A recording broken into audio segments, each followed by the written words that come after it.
You can make it Yeah, I'll 125. just I'll just do that.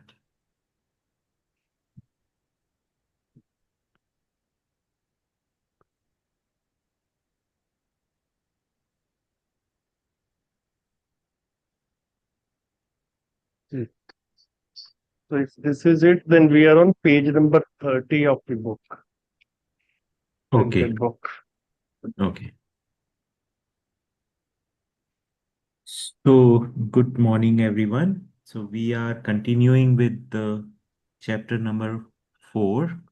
And as we had seen that we had actually uh, deliberated on a number of key concepts of darshan, uh, which is basically we talked about coexistence, satta mein samprit prakriti, and nature saturated in omnipotence, right? And we talked about that how does this effect actually work? Yeah. So we said that this makes it a purposeful and active universe. Yeah. So this uh, which the makes the principle which is the underlying principle of this whole nature is Shram Gati Parinam, the effort, motion, and result. The results are essentially the different existential statuses, right? So, like for example, an atom of two particles is one status, an atom of uh, five particles is another status, and so on and so forth, right? So, and every unit of nature is effortful because it is saturated in omnipotence. It is effortful for being together and actually progressing to the next state. So this is what is called shram or effort. This is an effort that is there. So we can actually have a sense of this effort in our own selves also.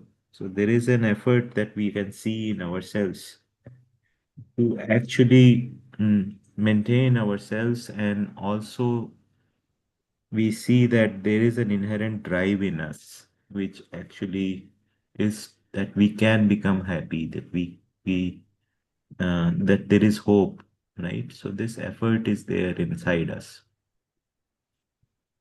And then there is motion, that every unit is in motion in terms of exhibiting its conduct, yeah, and moving to the next status, right? So this effort, motion, and result is the underlying principle or siddhant of nature. So we will start with this. In fact, the point where we had left was that let me just quickly bring about this, that every unit has inseparable presence of regulation, strength, and activeness. So this is what is comes uh, from by saturation in omnipotence, niyantran, bal, or kriyashilta, right? So this is what is the given thing that it has.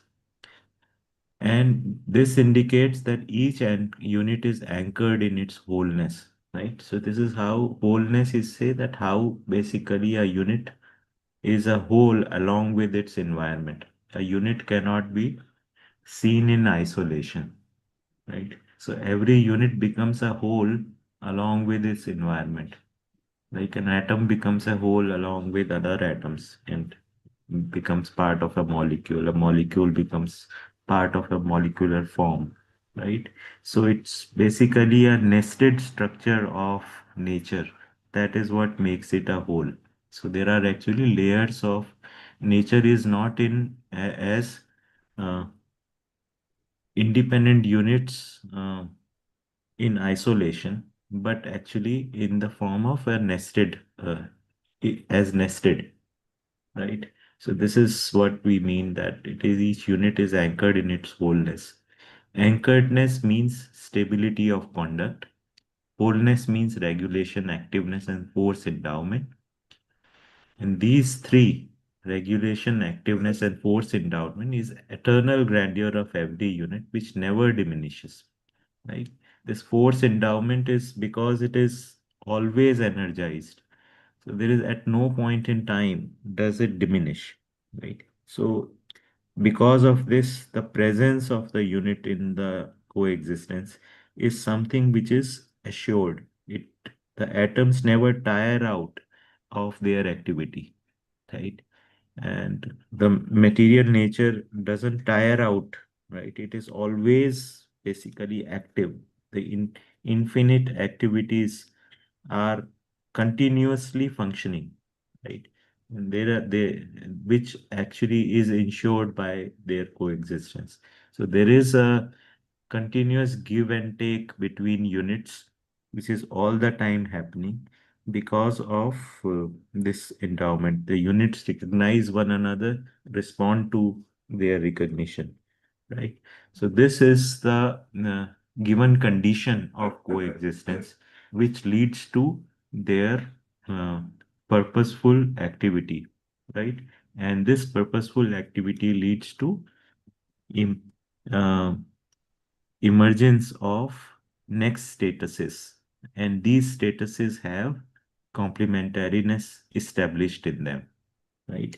So this is how the uh, nature is in both the insentient nature and the sentient nature.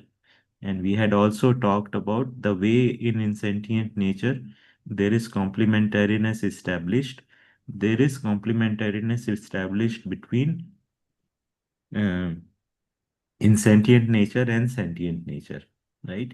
So it gets the complementariness in the animal order is according to the harmony of uh, insentient nature itself, at which we discussed that according to the brain, the Jivan actually operates, right?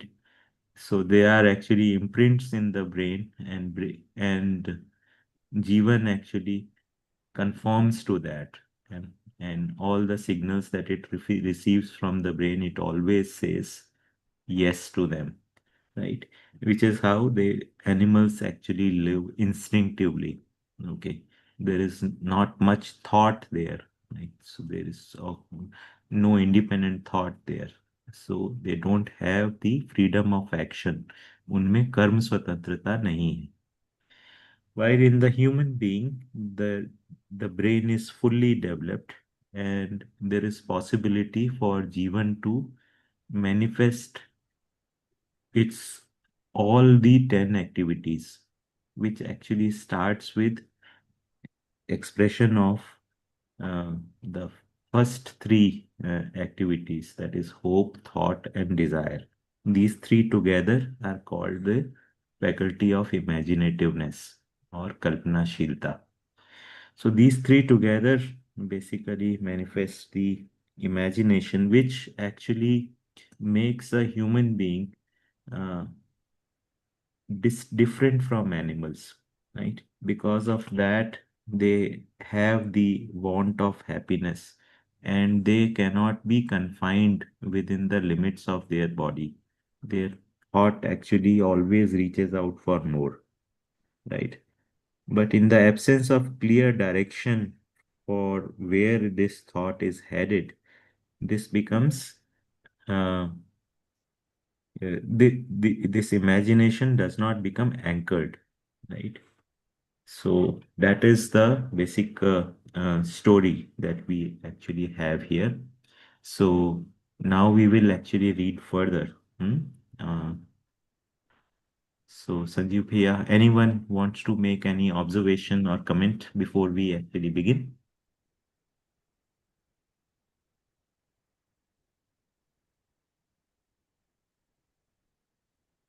We Okay, can Sanjeev. begin here. Yeah, Uh, okay. So what I'll do is I'll start the reading part, and I'm assuming that Spencer and Renu Didi are not in a position to read. So yeah. we will the others will do the reading part. I'll read the Hindi part, and if maybe Mohan bhai, will you read the English part after me? Yeah. तो Sure. प्रत्येक इकाई का स्वभाव गति में वैभव है। प्रत्येक भौतिक रासायनिक क्रिया श्रम गति परिणाम का अविभाज्य वर्तमान है। श्रम और परिणाम के संयुक्त रूप में गति है। गति और परिणाम के संयुक्त रूप में श्रम है। श्रम और गति के संयुक्त रूप में परिणाम। चैतन्य परमाणु में गति के गंतव्य रूप में आचरण पूर्णता है। श्रम के विश्राम रूप में क्रिया पूर्णता है। परिणाम के अमरत्व के रूप में गठन पूर्णता है। जीवन परमाणु। I can read the next para also here, then we can discuss together. Yeah, if I can look, yeah, this is it. प्रत्येक परमाणु क्रिया अपने परमाणु अंशों के गतिपथ सहित वैभवित है। यही गतिपथ उस परमाणु की नियंत्रण रेखा भी है और सीमा भी है।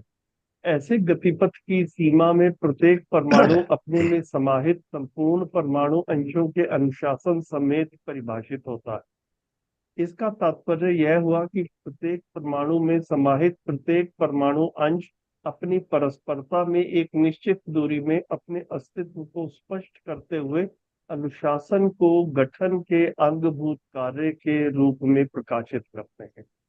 ऐसे प्रत्येक परमाणु में अंशों का घटना बढ़ना देखा जाता है। इस क्रिया को किसी एक परमाणु से कुछ परमाणु अंशों का क्षरण होना तथा दूसरे किसी परमाणु में समा जाना या अन्य परमाणु में गठित हो जाने के रूप में देखा जाता है।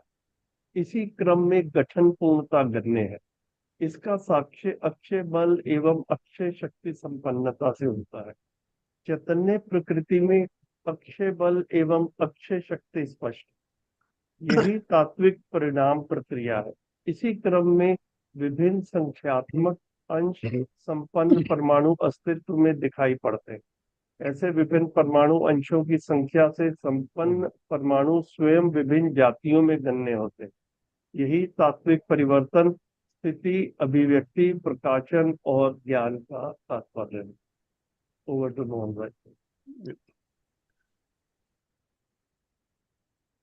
Yep, the grandeur of every unit is in its natural state. Every physicochemical activity is the inseparable presence of effort, motion, and result. Motion is the combined form of effort and result. Effort is the combined form of motion and result. Result is the combined form of effort and motion. In the sentient atom, conduct completeness is in the form of culmination of motion. Activity completeness is in the form of the repose of effort.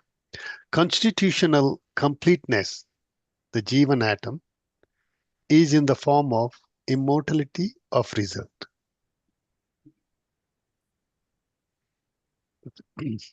Just 1 minute, sorry. Yeah. Every atom's activity is a grandeur of together with the motion paths of its constituent particles. These motion paths themselves constitute the atom's lines of regulation and its boundary. Within the bounds of this motion path, every atom is defined together with the discipline of all the constituent particles it encompasses. This means every constituent particle within an atom maintains a definite mutual distance, thereby manifesting the discipline inherent as an integral function of its constitution. Every atom is observed to undergo an increase and decrease in its constituent particles. This activity is observed as the erosion of some constituent particles from one atom and their insertion into or constitution within another atom. It is in this progression and constitutional completeness is to be understood. Its evidence lies in the possession of inexhaustible strength and inexhaustible power. They are evident in sentient nature. This is the elemental process of result. Accordingly, atoms with different numbers and constituent particles are observed in existence. Atoms possessing different numbers of constituent particles are recognized as belonging to different kinds. This is the meaning of elemental transformation, state, expression, manifestation, and knowledge. Yeah. Very nice. Yeah. So would you like to add anything, Mohan Bhai? Yeah. Not add, but I can say the first part is it describes fundamental framework where every physical chemical activity is defined by the inseparable triad of effort, motion, and result. These three elements are independent, meaning any two combined form the third. And then in the sentient atom, the triad is manifest as a three types of completeness. One is the conduct completeness, activity completeness, and constitutional completeness. And ultimately, the source suggests that the grandeur of any unit is found when it exists in its natural state. That's what I Yeah. learned. Yeah, and then the second one is also, atomic discipline refers to the regulated movement and structure of particles within an atom. This discipline is defined by the motion path of its particle, which acts as a boundary and a line of regulation and automatic activity. And the key aspects of this architecture is mutual discipline, constitutional change, and elemental change. Elemental change. These are the three stuff.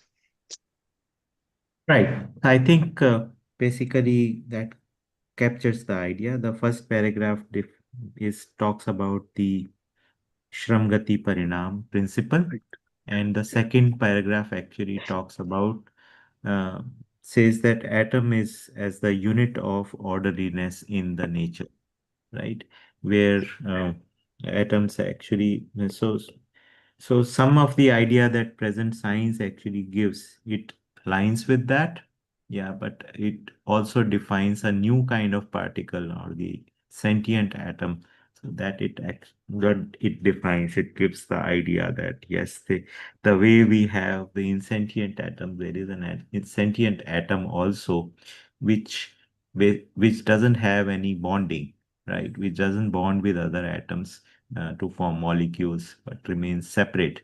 And because it doesn't form bonds with other atoms, uh, it basically exhibits inexhaustible strength and powers, right? So that is the that is the thing we are talking about. So any question or observations that we have, Ganesh Bhaiya? Namaste, Bhaiya. The question Namaste. is in the sense that when we are talking about the complete atom or sentient atom, Hmm. since a structure has been proposed here, can we say it is also a kind of physical thing? Although we are talking about this as a sentient or Chaitanya, but it has a Hmm. structure, maybe very minute. So, or Yes. we can't say that it is a physical. So that clarification I need. It has a structure. It is exhibiting sentient activities. But so in terms of the particles, the way the same particles are there, the way insentient atoms are having particles, the same particles are there in the sentient atom also. But the sentient atom is actually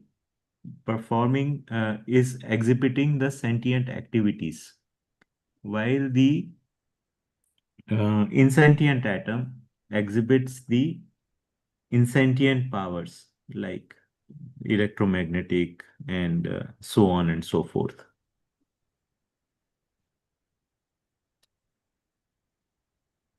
Yeah. So can we say it as a physical thing or no?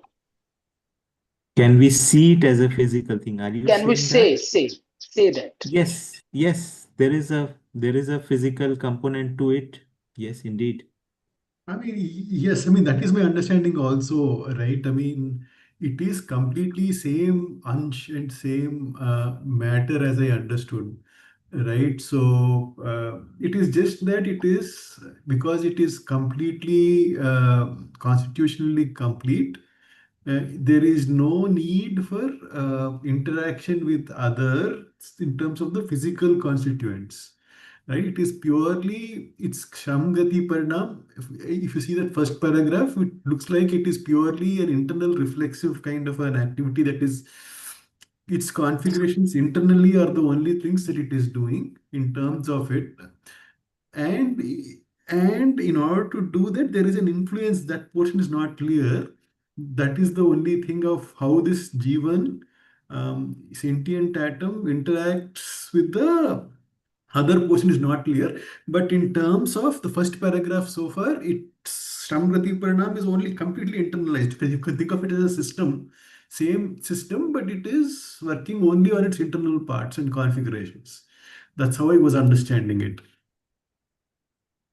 जी संजीव भैया. Yeah, referring to Ganesh Bhaiya's question, just last week I read Jeevan Vidya Ek Parichay, the transcript of Babaji's Shivir, which is in the form of a book. So Ganesh Bhaiya, in chapter second, the first paragraph itself, specifically the question which you have asked, its answer is pinpointedly given by Babaji, and it is clearly mentioned there.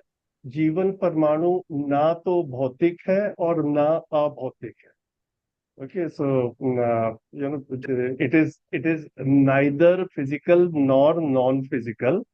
In other ways, when I look at it, I think what Babaji is saying is that it sort of displays the characteristics of physical atoms also in some manner, and in some manner it displays characteristics of non-physical realities also. So even Babaji also in that particular sentence, Rakesh Bhaiya, if you remember, Yes, I remember this.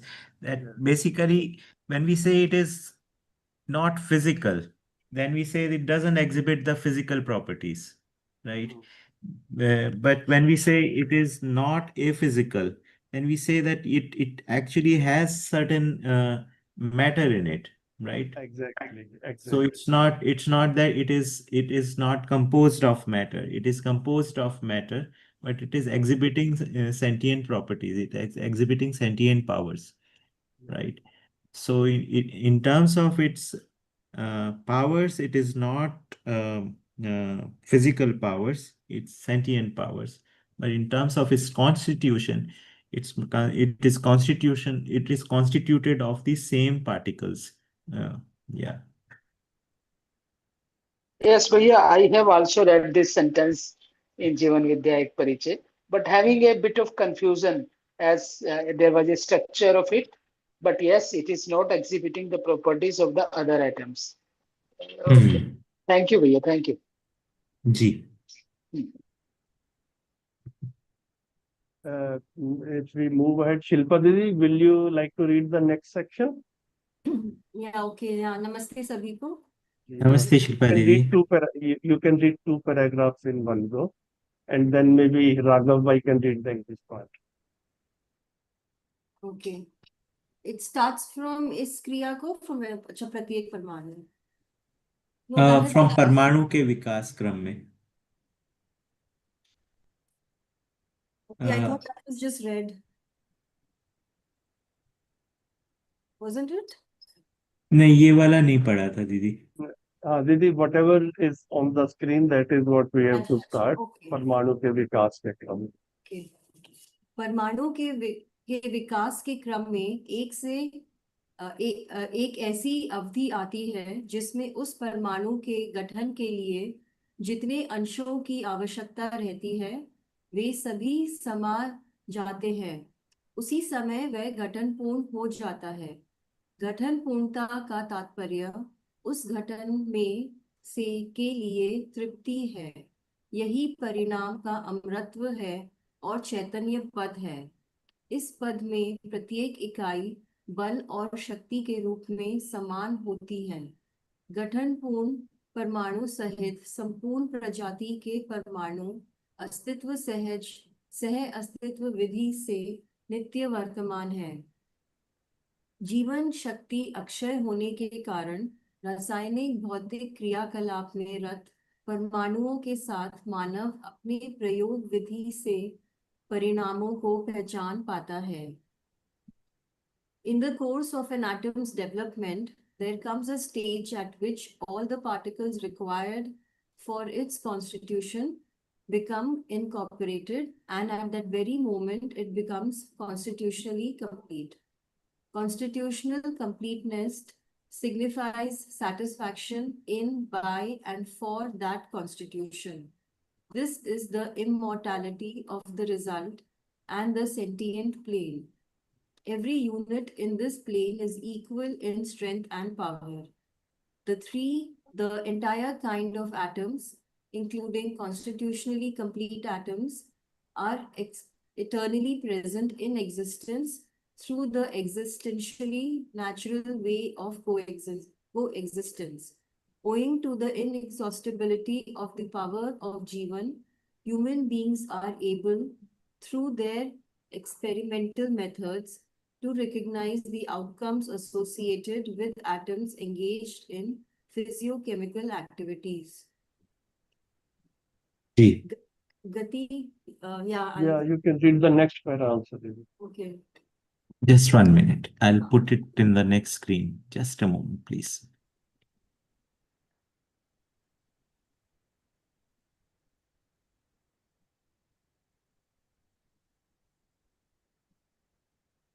गति प्रत्येक इकाई में घूर्णन वर्तुलात्मक एवं कंपनात्मक रूप से गण्य होता है।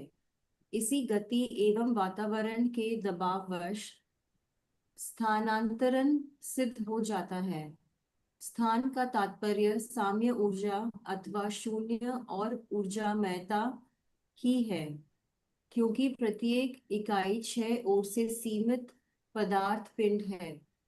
ओर का स्वरूप शून्य अथवा सत्तामयता ही है। प्रत्येक इकाई परस्परता में स्वभाव गति अथवा आवेशित गति में अवस्थित होती है। आवेशित गति का प्रधान कारण नैसर्गिकता व वातावरण के योगफल में होने वाले दबाव पर आधारित होता है।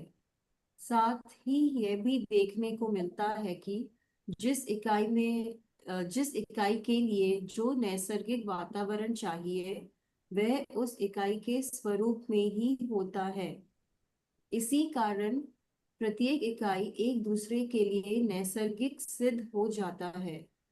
इस प्रकार परस्पर पूरकता स्वयं सिद्ध होती है। पूरकता परस्पर स्वभाव गति की स्थिति में होने वाले आदान प्रदान यानी कि वातावरण से है। नैसर्गिकता परस्परता स्वभाव गति में होने वाली स्थिति से है। इस प्रकार जड़ चैतन्यात्मक प्रकृति का अपने आप में परस्पर नैसर्गिक और वातावरण होना एक अनुस्यूत प्रक्रिया सिद्ध हुई। यह स्वयं सह अस्तित्व का द्योतक है। Every unit exhibits motion in the rotational, orbital, and vibrational forms. Displacement becomes evident due to this very motion and the pressure of the environment. Place refers to uniform energy or space or omnipotence, because every unit is a body of matter bounded on all 6 sides. The nature of these sides is space or omnipotence.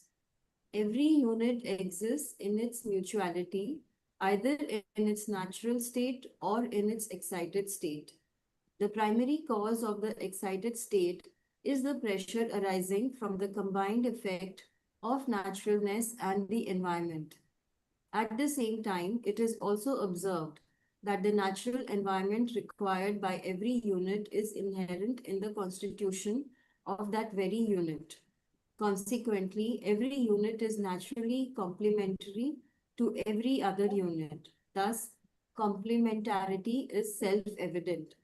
Complementarity arises from the reciprocity, that is the environment, that occurs while units are in their natural state. Naturalness, which is mutuality, arises from the condition of being in the natural state. In this way, the mutual naturalness and environment of insentient and sentient nature are established as an integral process. This itself is indicative of coexistence. Ji Yeah, so yeah, I have nothing to add. Yeah, I'll just, ji yeah.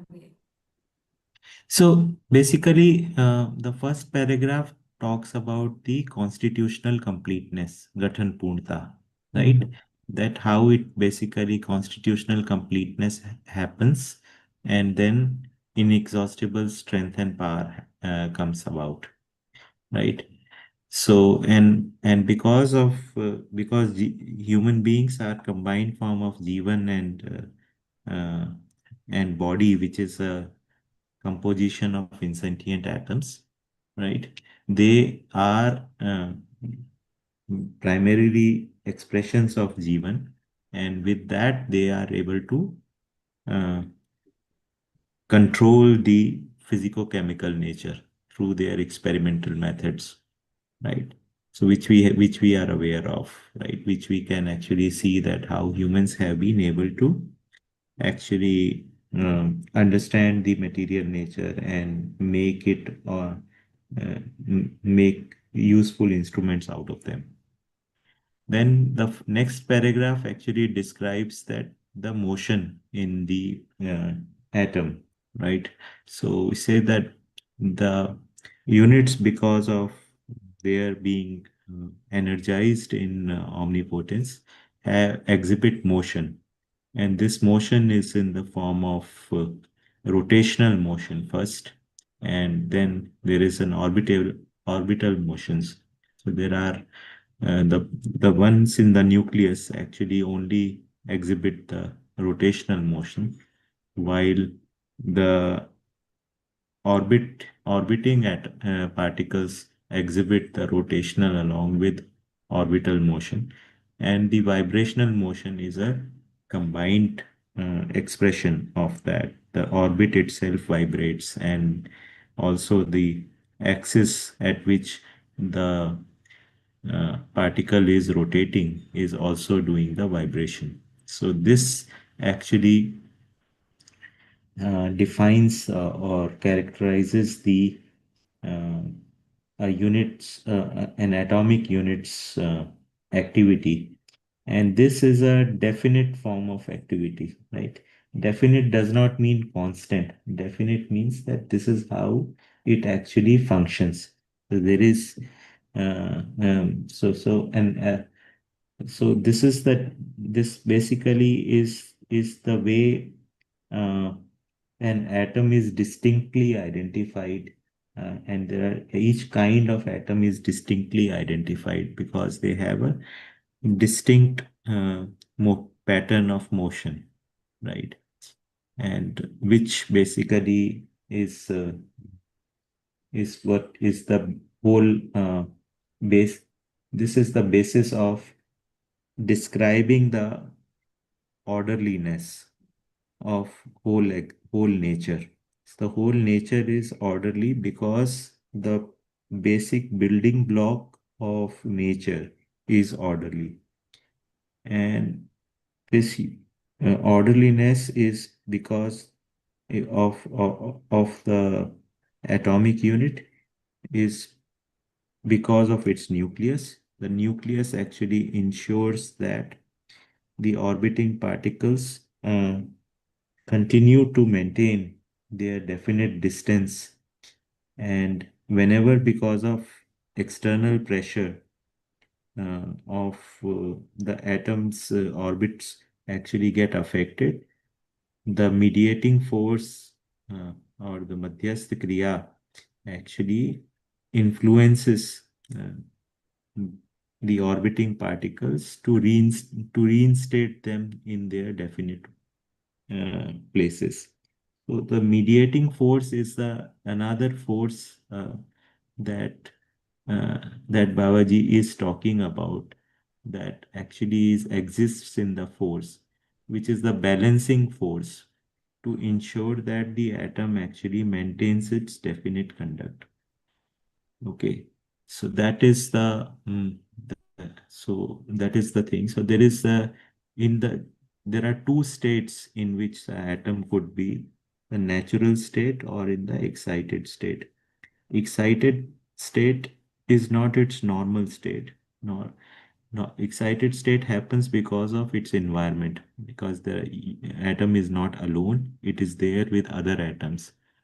So because of the environment in which the atom is, they it, the motion path of its particles gets affected, and the mediating force that is there in the nucleus ensures ensures that the atom actually gets maintains its definite conduct.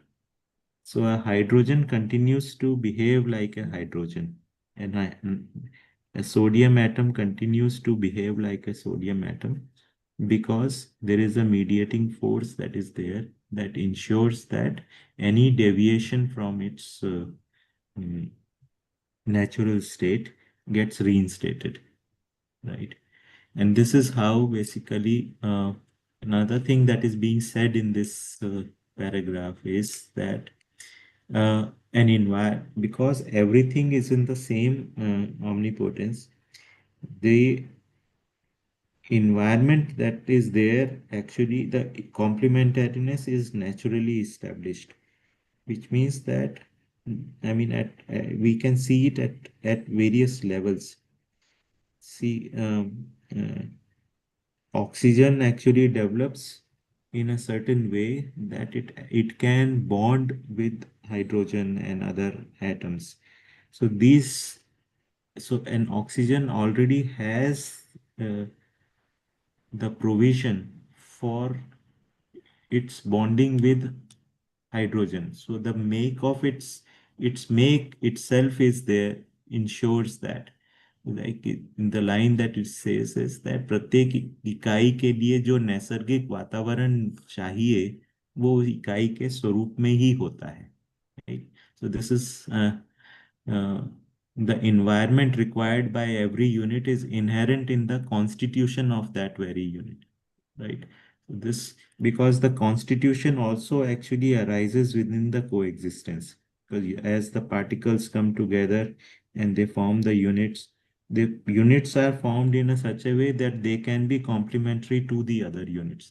So right from the saturation, complementariness in the uh, atoms, and further on complementariness within molecules, etc., is naturally established, right? So this is something which basically the coexistential proposal is saying, that inherent make of inherent drive of existence is coexistence, and because of which every manifestation of this has exhibits complementariness, right?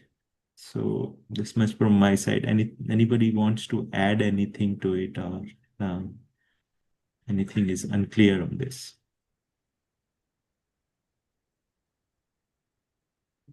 So, one question I had, Rakesh. So, this naturalness means every. Um, um, so, what do we mean by naturalness of the of the units? I mean, we know that units have they behave organize based on their proper gun swabhav, I mean the properties, right? The four properties.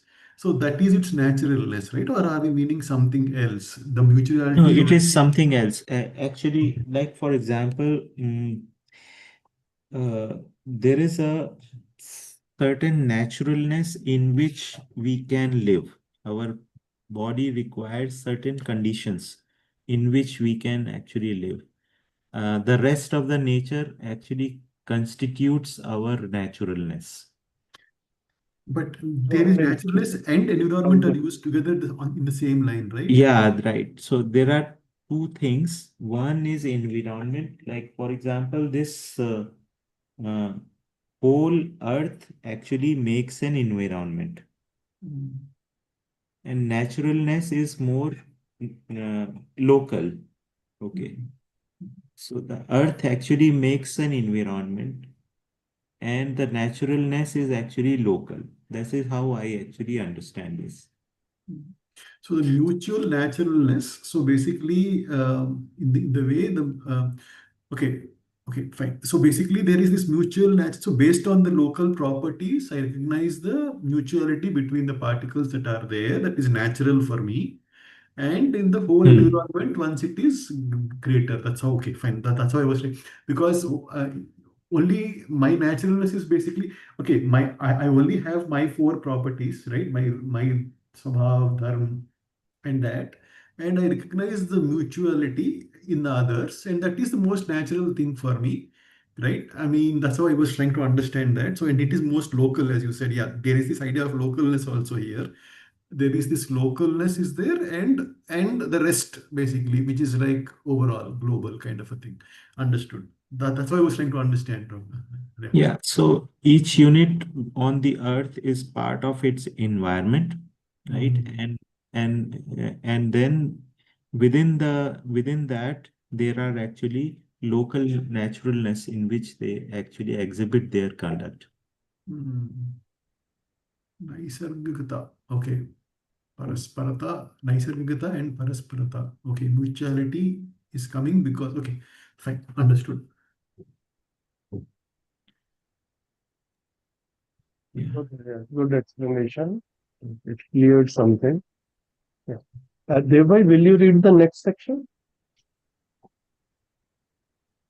जी भैया And maybe you can read the Hindi part and Raghav Bhai can read the English part. So this is sure the opening line followed by two paragraphs which explain this line. So you can read in one go.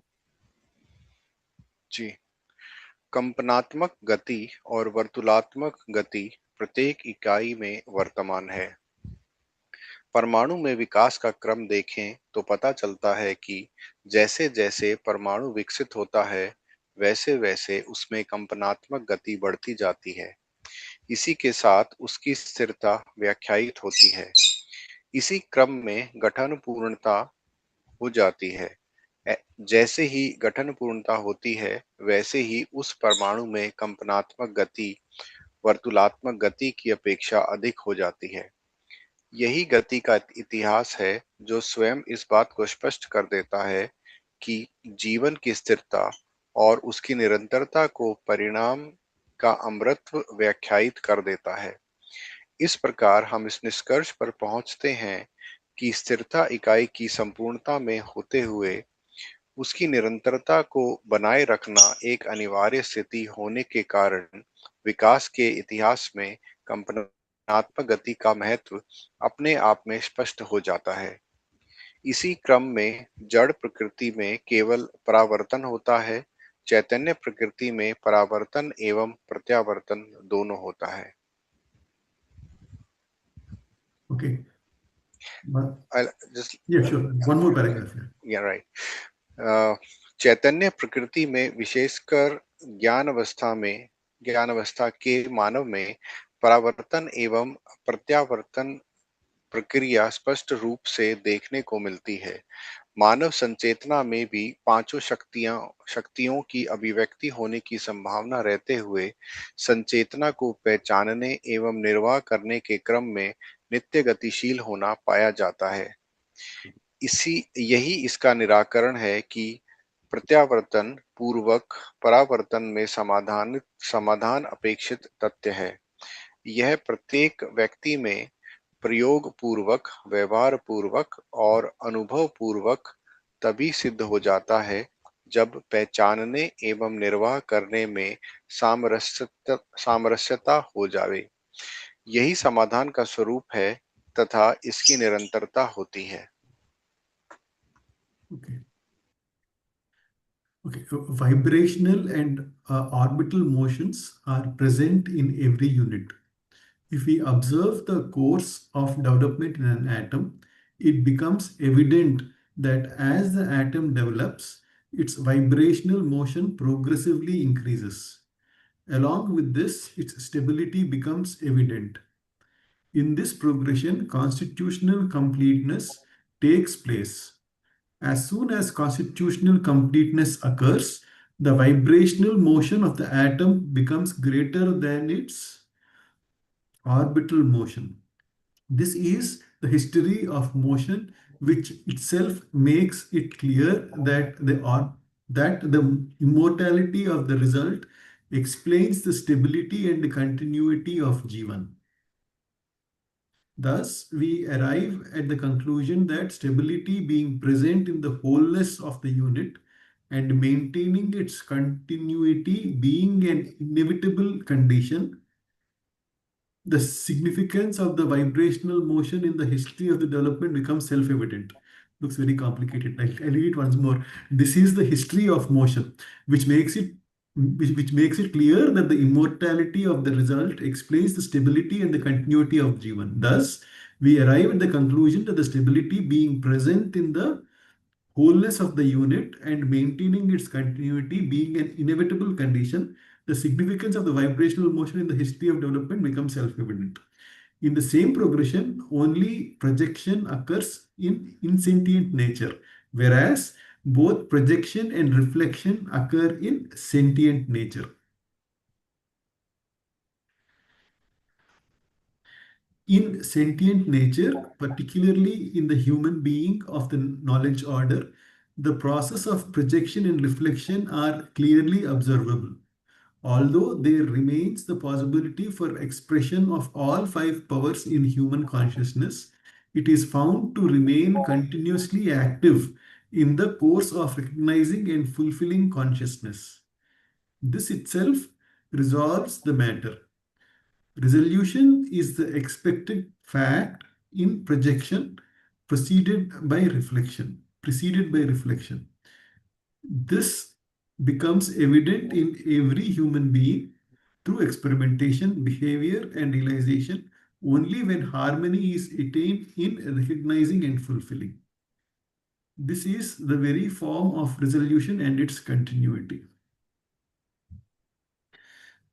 Okay, very complex statement. Yeah, so I'll just basically the way what I grasped of this is that basically in the insentient nature there is uh, these activities, these motions are present, vibrational and orbital motions are present, and they are actually engaged in joining with one another to exhibit the wholeness.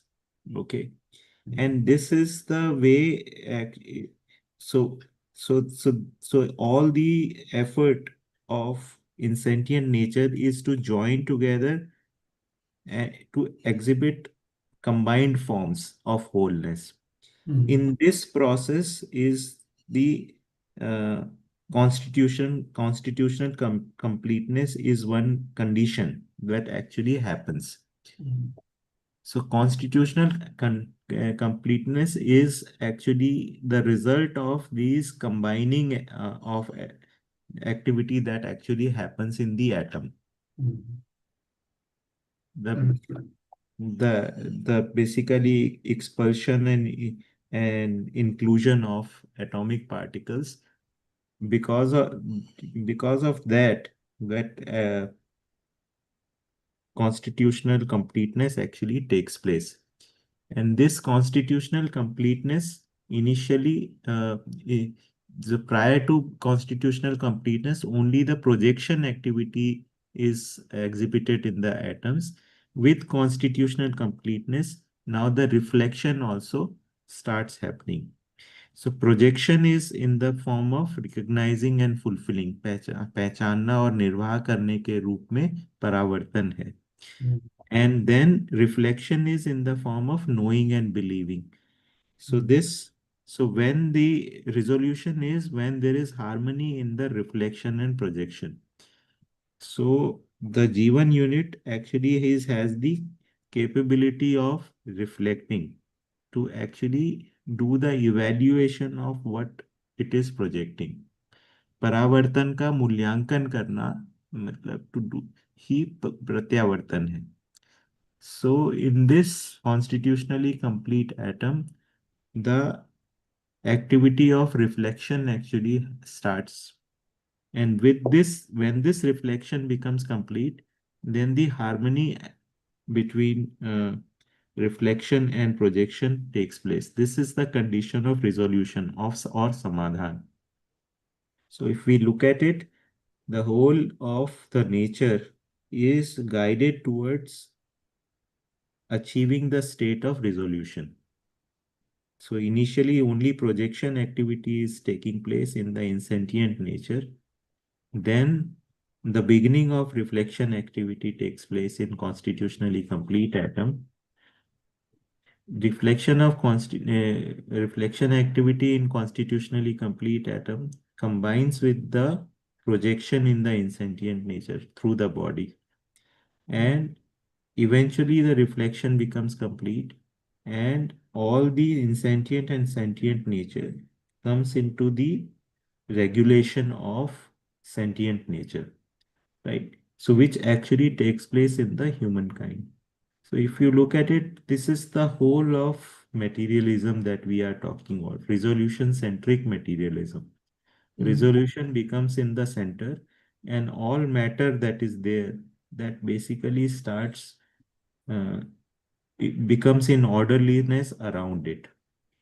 So we started with saturation in omnipotence and we reached till the point when the resolution, human being comes into the state of resolution and all matter actually comes in alignment with that. So, so that is the basic idea of resolution-centric materialism. Okay, so once I am resolved, this projection to the physical thing happens in such a way that the feedback, that is the reflection, is in sync with it. Yeah. So the projection and reflection are the mechanisms basically that we need to somehow explain or understand. Right. So basically, so the basic idea is, as I understood from this statement, this projection and reflection. Okay, so knowing and believing is the reflection aspect. It needs to be in sync with the projection that I'm trying to, I mean, the activity that I'm trying to do. Then there is a resonance, and this there is no problem. There's no friction. Otherwise, and then it will be in resonance. I mean, it's very looking like a very feedback system, Rakesh. So basically, the way it is, there is a system. The older thing is, if it is only an instrument, it is only one way. And then at some point, I will get feedback, which is knowing and believing. And the feedback I collect, and then I have to correct myself. And if the feedback is in sync with the activity that I am doing, there is a resonance in the system and everything is stable. Otherwise, there is a destructive system that will reflect in various ways. That's how Yeah, that is. That's the mechanical way of looking at it. I know. Yeah. Jivan is not really can be described in the framework of systems thinking. Yeah. So systems thinking actually, because the forces that are in action in Jivan are actually conscious forces, The not the projection and material reflection are the ones which are not actual forces in the physical sense, because this projection and reflection are the new kinds of terms that we need to somehow, which is the interface kind of a thing, right? That mechanism is not yet completely physical. But So basically, in terms of describing the physical nature, perhaps the systems thinking, the feedback loops, etc., is sufficient to describe it. But when it comes to interface between conscious nature and the material nature, then we need to have a different language for that. no, the language is projection and reflection is the interface, as I understood, right? Yeah, the reflection actually happens only in the conscious nature. Yeah, reflection. Yeah, only the reflection can happen by knowing and believing, and the projection also happens from the Jivan towards outside also, towards the Yes, body it also. right. It happens, but basically, this projection is not with the same forces, same kind of forces. Like Jivan does not exert the physico-chemical force on the physical chemical I entities. understand. I understand. There is this projection and reflection are not this. I mean, not with the same. Uh, I mean, not a physical kind of an action, Yes, right. but it is of the similar nature of that between. Yeah, understood. Right. So this is a basic concept of how the Jivan interfaces with the Mm, physical nature.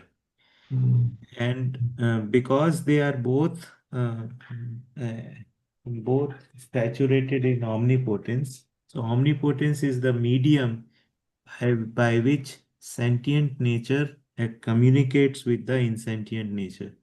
So the process of recognizing and fulfilling, पहचानना और निर्वाह करना, जो the process of that is that by actually having the image of the entity in front of you and responding to it according to your capability is something which is common between sentient nature and insentient nature.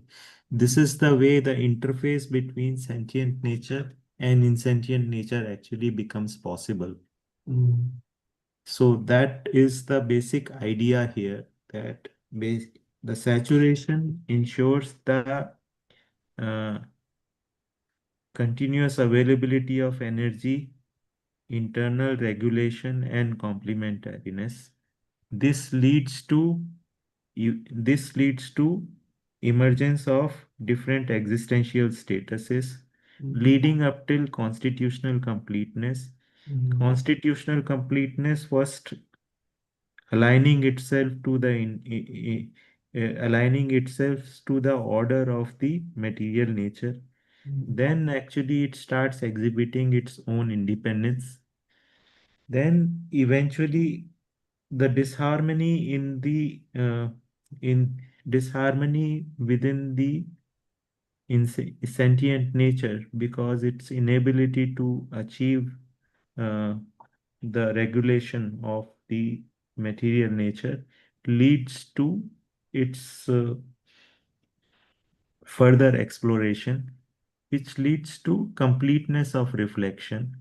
And finally, the knowledge actually gets, or the gyan happens in the sentient nature, which establishes resolution in it, and thereby resolution centered materialism comes about. mm. जी कृष्ण भैया.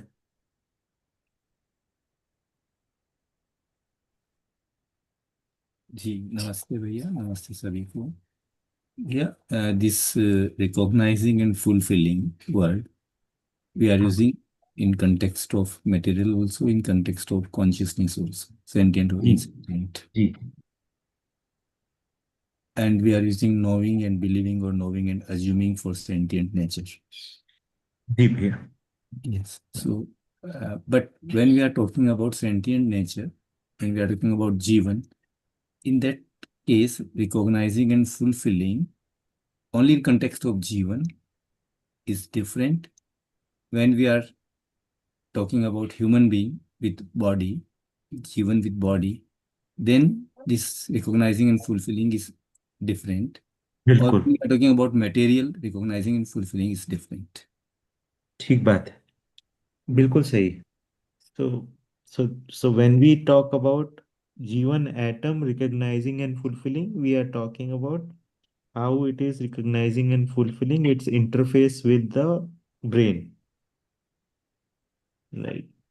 But when we are talking of Jivan and body recognizing and fulfilling, Jivan plus body, human recognizing and fulfilling, then we are talking about how a human being recognizes their relationships with the other humans and also the rest of the nature, right? So there it becomes more of a combined entity, actually how the human behavior comes about.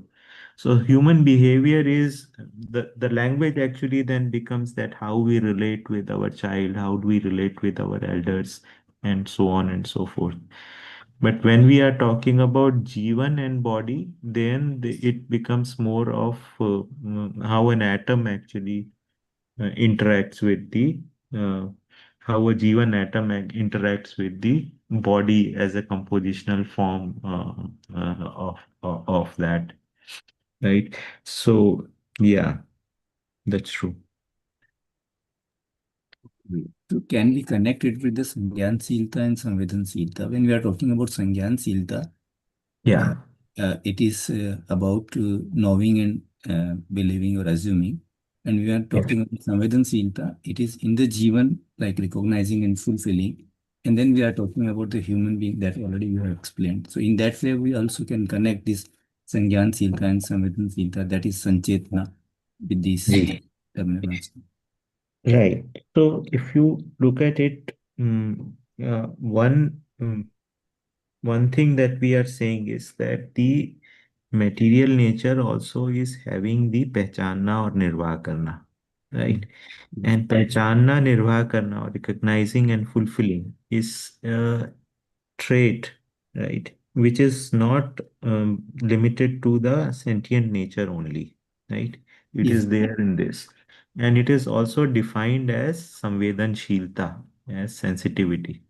So, in one sense, we are actually saying that uh, sensitivity is a phenomena which is present in the insentient nature also in its own way. Like, for example, in one of the discussions with Babaji, he said that the atoms recognize one another by touch. Uh, the the uh, the roots of a plant recognize their nutrients by smell, right? And in the same way that we actually can see the insects are actually having many dimensions of their sensitivity, right? They are able to sense their environment. So that's so in the insentient nature, the capability of sensing actually develops, which is what is their limited sensitivity is about.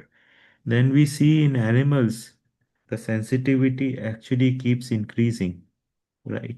And there is a beginning of uh, in the bigger animals like cows, horses, etc. There is some beginning of certain uh, reflection also, right? There's a beginning of certain thought activity as well. Because of that, they exhibit traits of loyalty and so on and so forth. But their reflection is still remains limited. They cannot develop their language and the cognition in the way humans can, right?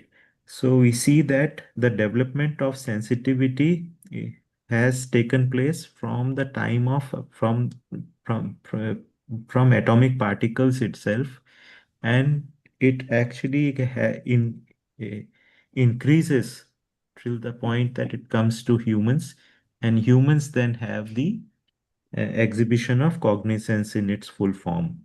Yeah, So yeah, it is connecting with again Kampanatma Gati and Vartulatma Gati.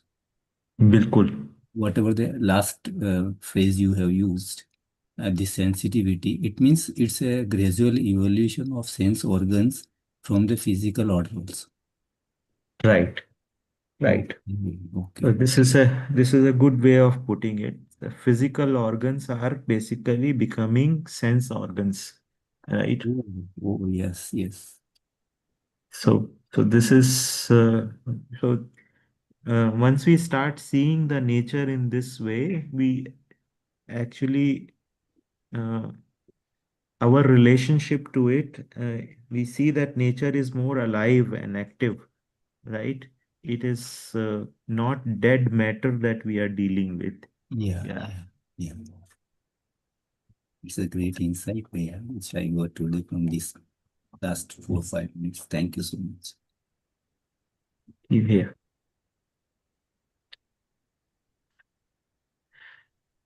And that's why Shil- the Ji. tradition, uh, like we have said that everywhere, the omnipotent is everywhere, from the physical, Yeah, every unit. Yes. yeah, right. So, yeah, I mean, I would not say that it is rehash of the what is there in the tradition, because it's not rephrasing of the same thing. Yeah. Yeah, yeah. So It's what they are new. saying, their ontology and epistemology both are different. So Mm, let's not try to basically say that it is they are saying the same thing, then it would be going to enter into a different kind of a uh, discussion, right? yes. Basically, we let's try to understand what this proposal is actually trying to say. Yeah. Yeah. Yes. Thank you. Thank you. Ji. Shilpa Didi, you were saying something?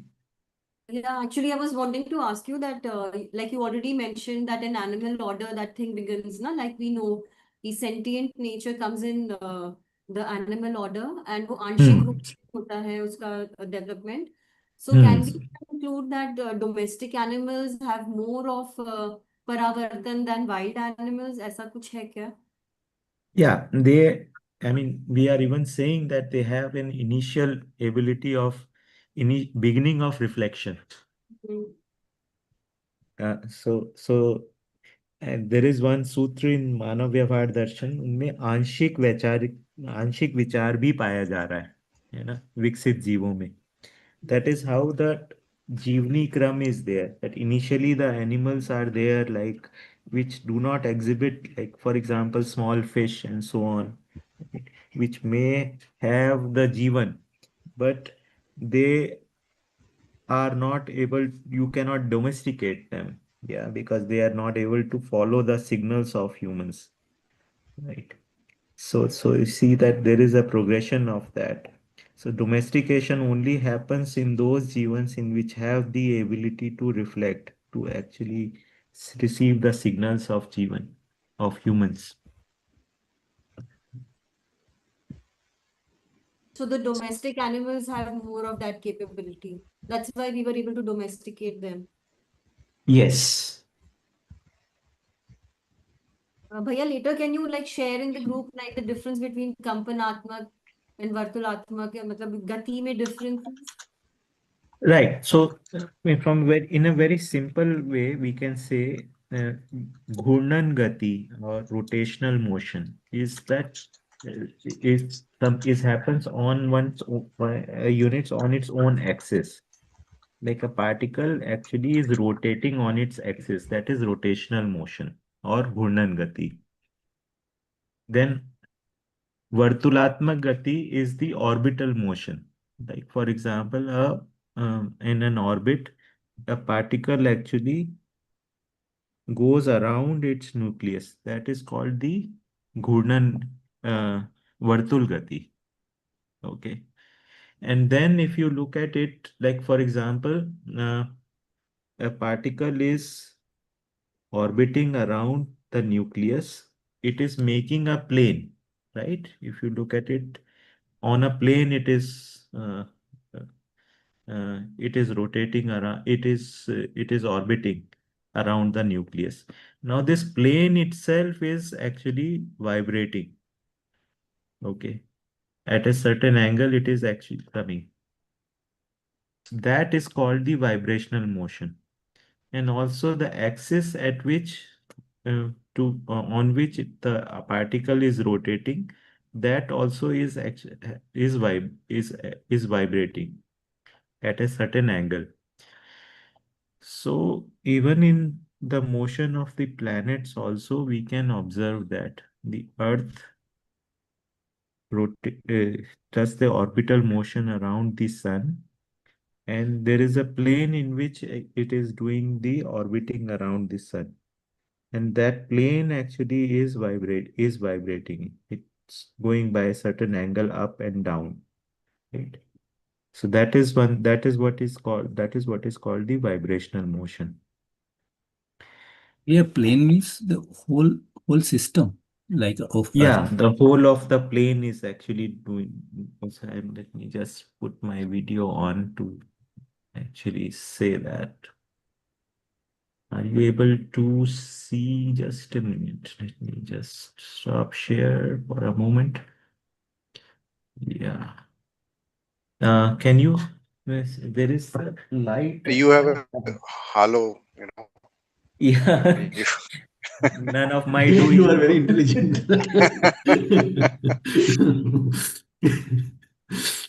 You're full of knowledge. Okay. Are you able to see me? Is it Yes. Yeah. because this room is a little it has only the top ceilings. Okay. So what I was trying to say, for example, a particle is there. It is actually rotating on its axis. That is called the Ghurnan Gati. Okay. And then it is going around its nucleus. Okay. So that is called the orbital motion or go. What are the thing? Vartulatmak Gati, right? So Vartulatmak Gati is going around the nucleus. Okay. Then if we see that, say for example, this is the nucleus and this is the orbit. Now this plane itself is actually vibrating. Like while it is going around, the plane is vibrating. There's no physical plane, but if you visualize it, then you will be able to see. So you see that it is also vibrating. Okay. And if you look at an atom, it is a particle is rotating.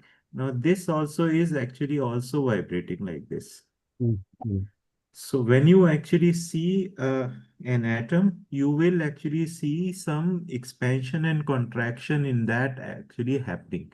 From a distance, you can visualize an atom is not a like a ball, like it is actually uh, all this uh, constitution of particles exhibiting a certain kind of a motion, right? So these three motions together describe an atom's activity. Now, these atoms actually combine with one another, with one another, and also actually start exhibiting certain kind of a vibration, right? These vibrational activities actually characterize how these molecules or atoms combine with other atoms. Okay. So a motion of a particle in a certain way is kind of giving a hook by which it can bond with other atoms. So this motion itself is its conduct, is kind of a code of its conduct, right? So this is which gets reflected, it gets manifested in the form of activities that it does with other atoms. So we are actually trying to understand that what is this nature built of, right? At the fundamental level, how these things are working, right? Because then we can actually scale this up and see that how these things are working in conjunction. Okay. So we started off with saying that the basic activity is in the form of nature saturated in omnipotence. सत्ता में संपृक्त प्रकृति के साथ। उससे हुआ क्या? उससे हुआ ये that we actually the atoms or any particle of the matter is energized. It has the energy available to perform the activity in a continuous way. Second thing that it basically has is it has the complementariness established in it. It already has the code of complementarity with other units, right? So a particle in a way has the essence of its complementarity with other particles. It is able to recognize other particle, right? Because of being saturated in the omnipotence, it has the capability of recognition, right? And this recognition leads to its combining with other atom, other particle, and resulting in a definite form, and so on and so forth. So atom actually recognize with another atoms, form molecules. Molecules recognize other atoms and make molecular forms. And then the complex molecules like proteins, etc., they combine. And the same principle of recognizing and fulfilling actually extends.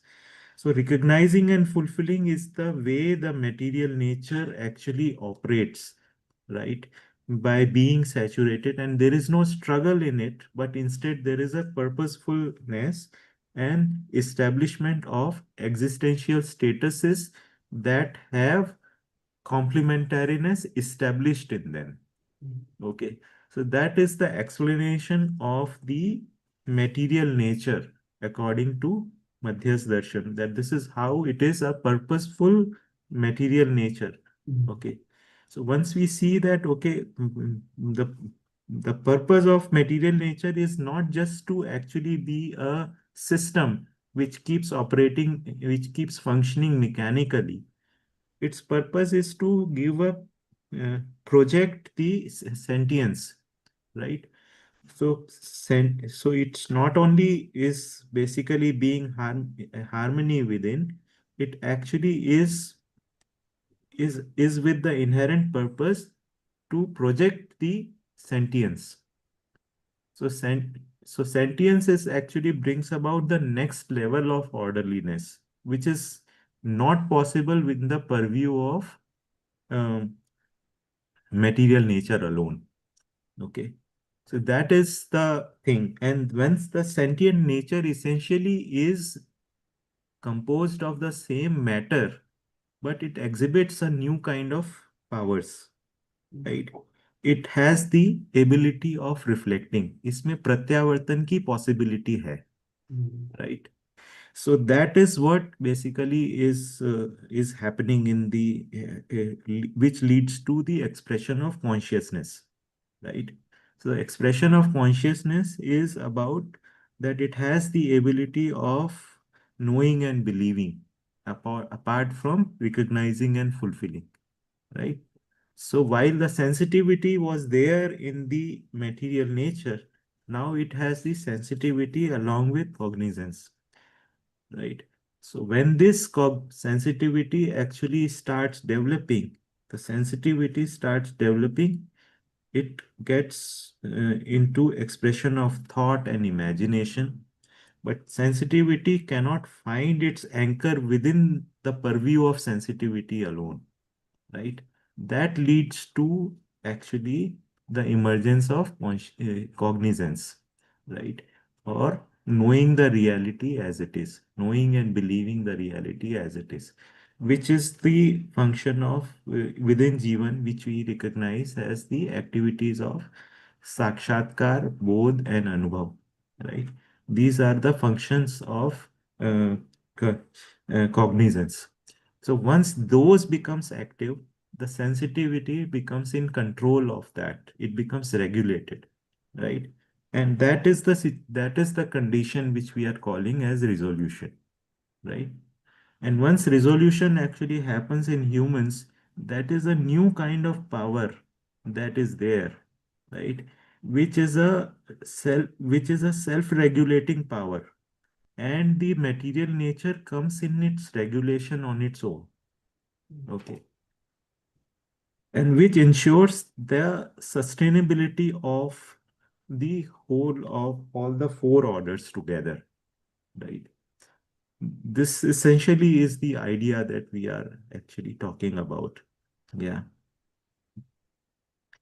So one of the thing that Raghava Bhai is looking at it in his research of this darshan is that he wants to actually see that uh, how this concept of causality of saturation in omnipotence potence maps to some physical phenomena. Okay, seeing the end-to-end connectivity, because science actually tries to define the physical phenomena of in the nature to try to actually have the end-to-end connectivity of the causality of saturation in omnipotence and describe it in the how it is manifesting in the physical activities. Okay. So if we are actually able to demonstrate then we are establishing a bridge for science to recognize the link of causality, which I think would be a wonderful research to have. Yeah. Right now, actually, we are having science as a separate world altogether, and spirituality as a separate world altogether. The causality, the explanation of causality, the why questions as a separate world. Unless we are actually having a clear explanation between the two, right? Which this Samadhanatmak Bhautikvad and Karm Darshan in a way are trying to give indications for that. But it is not enough unless we are actually theorize for that, right? So that is what we that is what is the task for the people like us who are trying to study this darshan. Yeah. So that it becomes part of the education to become in order to for this darshan to become part of the education, we need to have a clear theoretical understanding of this. Yeah. Only sentimental association will not do. Yeah.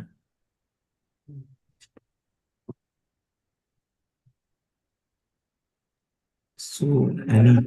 तो भैया when we are talking about कंपनात्मक गति वर्तुलात्मक गति से बढ़ जाती है, तो उस केस में तो हम पार्टिकल की बात ही कर रहे हैं, हम पूरे जो प्लेन का जो कंपनात्मक गति उसकी बात नहीं कर रहे हैं ना. Yeah, the whole put together atom will also have a vibrational motion, na? Because they will be G1 atom के अंदर there are 4 orbits, right? And together they will exhibit a certain vibrational motion. And this Parmanu is also having Vartulatma Gati? Yes. Or only particles? Parmanu, Parmanu is not, no. Particles are having Vartulatma Gati. Okay. So it means when we are saying कंपनात्मक गति बढ़ जाती है वर्तुलात्मक गति, तो फिर हम particle के case में ही कह रहे हैं, क्योंकि वहां परमाणु में तो वर्तुलात्मक गति है नहीं. जब होल प्लेन की बात कर रहे हैं, परमाणु की बात कर रहे हैं, तब वो पूरे परमाणु की बात कर रहे हैं हम लोग जी. पूरे परमाणु का एक कंपनात्मक गति बढ़ जा रही है. वी आर नॉट टॉकिंग कि पार्टिकल्स की कंपनात्मक गति बढ़ जा रही है. We need to think about it. Actually, an atom is not different from its particles, right? It is a constitution of its particles.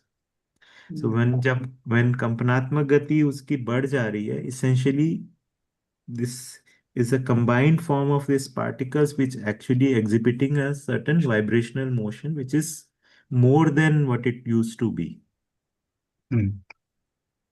ऐसा ही कुछ कह रहे हैं. Yeah, I think, yes, I think it is like sum of all its internal constituents, vibration. It's very, the way that I'm looking at it, if there are two particles and if they have to be together, right?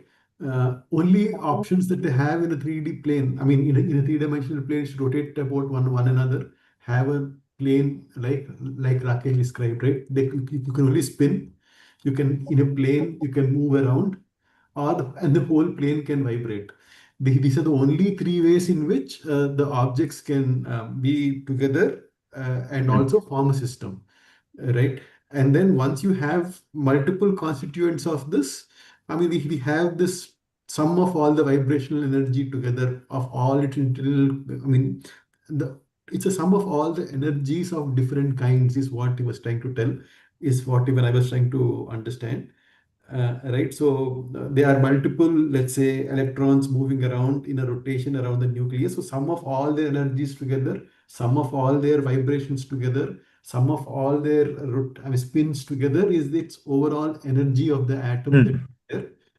So, so that is its complete energy of the system, and because only dimension is there, only length, width, and width are defined as the properties.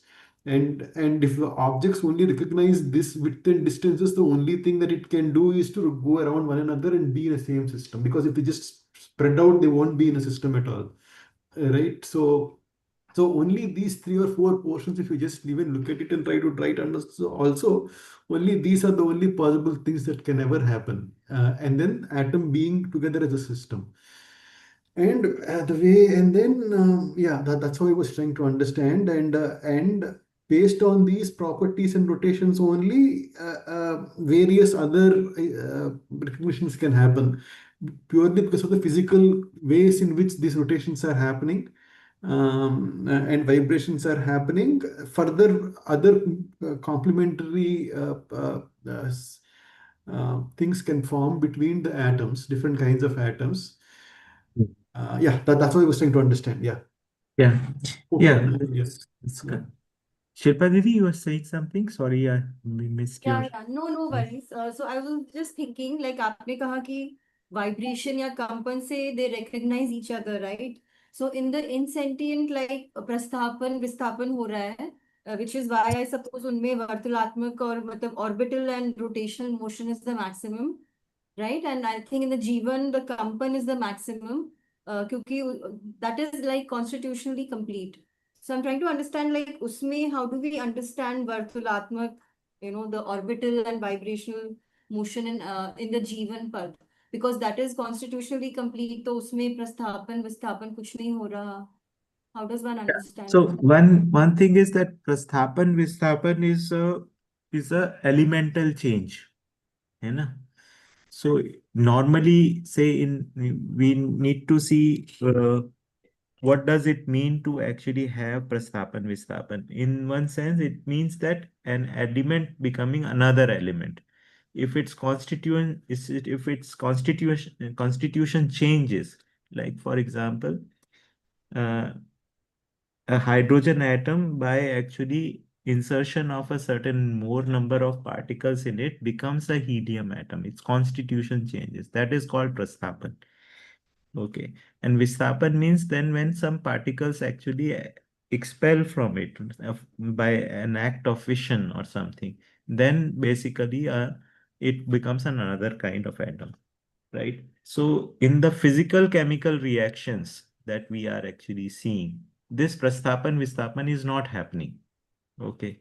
Like for example, when we do the chemical reactions, or like when a plant is growing, or various kinds of other activities that are taking place, there is no prasthapan visthapan happening over there. There is only bonding is happening.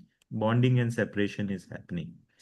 So prasthapan visthapan is a possibility in the physical atoms. That is how we would like to see.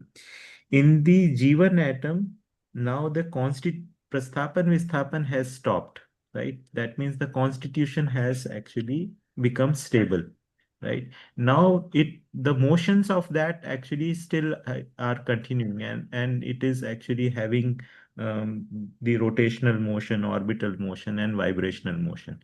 And one of the thing that it is saying that physically its vibrational motion has become much bigger, much more than uh, the insentient atoms, right? So in a very gross example, we can say if we can actually cut something, or we can with something which has a very high vibrational energy with something which is actually having low vibration, like you might have seen that the instruments by which they do the digging, they cut the stone, right? They have very high vibrational uh, uh, force in them, right? So you can actually imagine that Jivan is actually having a very high vibrational force. It is not, thereby it is not actually combining with the insentient nature. Okay. That's a very gross example of that, but this is how one can actually visualize that it is having a high vibrational force, and it is thereby able to control the nature which is having less vibrational force. Okay, so that is how I visualize this thing, that it is something which is with high energy, inexhaustible force, while in sentient nature is something which is a less energy, less vibrational force, and basically can disintegrate, right? So what something that is immortal and high vibrational can actually control that is something we can visualize. Yeah. I mean, it So is Priya, my not out question of was ordinary like, also. For example, X-rays, they go through your body, right? Yeah. Right. So it is not very inconceivable, as it seems, that Hmm. there can be a special kind of things that are going through everything, and then still retain their own capacity and not do with each other. I mean, it is not completely extraordinary to just do one more step, I guess. Hmm. so Bhaiya, my question was that how do we see the orbital and the rotational motion in Jivan? You see, one is that it is not physically sensible. You can't sense it, right? You cannot have a physical sense of it because it is not sensorily perceptible. So sensory perception is the first level of recognition. So Jivan cannot be sensorily perceived. But how do you make sense of it? By actually having a logical appreciation of it. By having a logical understanding, we achieve a second level of perception, which is not sensorily, but still very real, right? So there are three levels by which we actually recognize. One is sensorily recognize, then logically recognize, then actually we realize in it. That is the third level of it. Okay, which is the direct cognition of it. That once we are able to see the logic of it and are able to connect the our living with it, then we are able to see the reality of it in a direct fashion. The direct cognition or sakshatkar is possible for that. That is the third level of cognition. So if we say that three level of cognitions are happening: sensory cognition, logical cognition, and direct cognition. So for Jivan, we will never have sensory cognition. For Jivan, we will begin with logical comprehension, cognition only, and it will come into our direct cognition. Yeah. Where these three So are you're trying having to collision. say, so you're trying to say that Jivan, matlab there we cannot really comprehend the orbital and rotational motion in Jivan. I mean, is that the meaning? Like I'm really, I'm getting We will confused about. not be able to sensorily That is feel. fine, but like, what is the meaning of Vartulat, the orbital and rotational motion in Jivan is what I'm trying to understand. See, what is being said is that in the reality it is there. Like even now we can say that the things which we can touch and feel are made of atoms. These atoms we cannot touch and feel, but we still appreciate, we still accept that they exist, right? Because logically it fits into our framework. So that is logical cognition.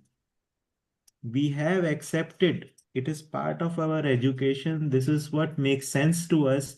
It is so that is how basically we have accepted that atoms are the building blocks of the nature, right? It is a logical cognition.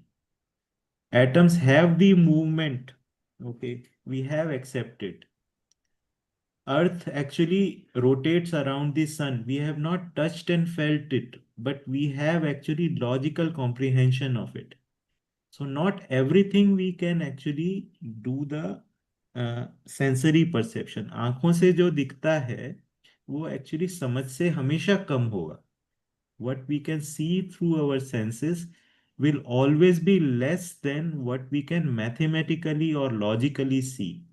And what we can mathematically and logically see will always be less than what we will actually do the direct cognition or realization of. Yeah. So this is the three levels of perception that basically exist in humans. So as far as atoms is concerned, we will begin with logical comprehension only. Yeah. We can see it, or we can observe it, this increase of Kampanatmak Gati in the when we are moving to the higher activities. Like Didi, what Didi is asking. So when we are moving in thoughts only, or in Chayan Aswadan only, then it is more impact of Vartulatmak Gati. But when we are going beyond that, it is increase of Kampanatmak Gati. In that sense also we can see when we are Right. That Babaji has also basically referred to as we are moving to the more subtle activities of Jivan, right? It is he is referring to that Sangnyaniyata as the Kampanatmak Gati, right? Increased vibrational motion, right? But I think so. Once I asked him, do we actually have higher vibrational motion in Jivan when we achieve realization, when we achieve sakshatkar? Does the vibrational motion increase in Jivan in the physical sense? He said no. Okay. So what actually happens? There is no physical change in Jivan after constitutional completeness. So all the activities of cognizance that happen in Jivan cannot be explained in terms of physical activities, in terms of their physical properties. There is only qualitative coherence that is actually happening between between man, vritti, chit, buddhi and atma. There is no physical change that is happening, right? So whatever physical changes that are happening at the level of senses. So once I asked that when we actually are when we feel that कि हमको कुछ हवा लग रही है, समझ आ रहा है कुछ, we sense a sense of vibration. What is that? He says that we actually, what really happens in this case is that Jivan, our own understanding affects the way that Jivan energies manifest onto the body, right? When we are living in a state of delusion, the Jivan energies are effectual on the body in a certain way. When Jivan is awakened, then the Jivan energies are effectual on the body in another way. So that is in the purview of sensitivity. So it is not that we are actually able to sense the Kampanatmak Gati or vibrational motion of Jivan, but it is the effect on its manifestation on the body that we are able to see. Like for example, when we are actually excited about having understood something, we actually sense we have a heightened sense of sensitivity, right? So it is not the uh, feeling of the vibrational motion that we are actually having, but in the domain of sensitivity only that we are actually able to perceive it. I think we are already 10 minutes over, so perhaps we can continue this discussion in the next one. Yeah, but it is a very insightful discussion. And fine. Thank you, all of you, for this. Yeah. Thank you, Via. Thanks to all. Thanks. Bye. Thank you, everyone. Thank you, everyone. Thank you. Ji. Thank you. Namaste. Thank you. Namaste.